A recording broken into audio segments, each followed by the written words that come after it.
The UN has projected that the world's population will reach 7 billion by the end of October.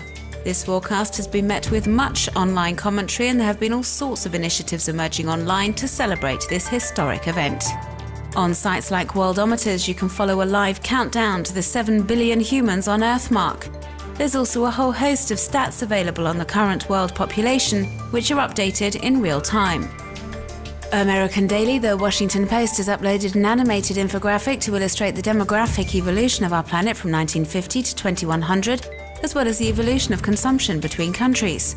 A similar online project has been launched by the French research institute INED, which has uploaded a series of educational videos to explain, amongst other things, the reasons for the recent human population explosion. National Geographic has produced this video clip for this symbolic moment in history. The highly informative video is being circulated on sharing sites and features a composite drawing of the average human being. And so the person who's most representative of the human race would be a 28-year-old right-handed man who earns less than $12,000 a year and owns a mobile telephone.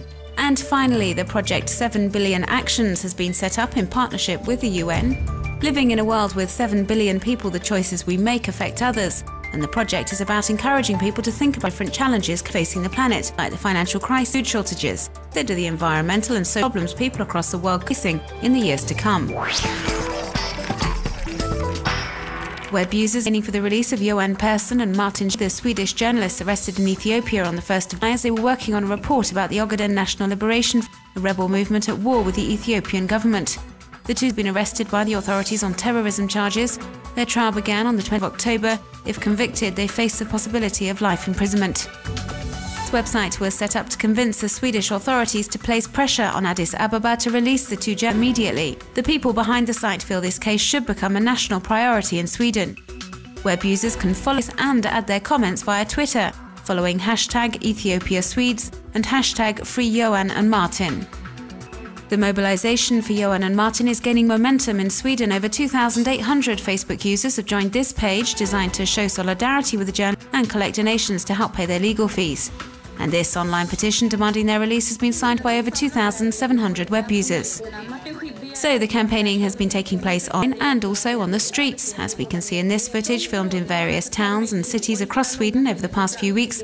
Rallies have been organised all over the country, drawing hundreds of citizens, all demanding the Ethiopian authority their compatriots immediately. And Reporters Without Borders is also trying to help the Swedish journalists. The NGO has published a communiqué on its website asking the European Union to get involved and stating concern that the trial is just a pretext for the Ethiopian government to demonstrate its determination to combat terrorism on its territory. This ad is currently being broadcast on the internet by Egypt's Electoral Commission and explains how the upcoming elections will unfold. Following on from Tunisia, it will soon be Egypt to take the next step towards democracy in the first election since the fall of the former regime. The parliamentary elections will begin on the 28th of November. And with 1 month to go before this historic ballot, many cyber activists like Maram Adel are determined to stop the corrupt elite of Hosni Mubarak's now dissolved National Democratic Party, the NDP, returning to political life, referring to them remnants of the former regime. Some of them have set up new political parties and are now vying for a place in the assembly, which will be responsible for drafting the new constitution. So an online campaign has been launched to try and track down and identify these regime remnants, and hundreds of these prominent members of the former ruling party are catalogued on this site. A Facebook appeal is urging citizens to join demonstrations on Friday to call upon Egypt's ruling military to ban former members of the NDP from taking part in these elections. This day of rallies is being called the Friday of Political Isolation. But not everyone's on board, however. Blogger Zenobia says the former ruling party had around 3 million members, and to formally isolate them from political life would contradict the principles of democracy.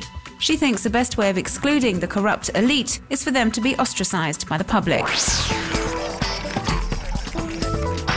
Russian President Dmitriev uploaded this video to the Kremlin's blog on Monday, in which we see him playing a bit of badminton with his Prime Minister, Vladimir Putin. The aim of the video is to encourage the country's schoolchildren to play sports, something the president says is key to staying in good health. The concept is reminiscent of the regular sporting demonstrations organised by Vladimir Putin, who the people of Russia have already seen skiing and also trying out his judo moves.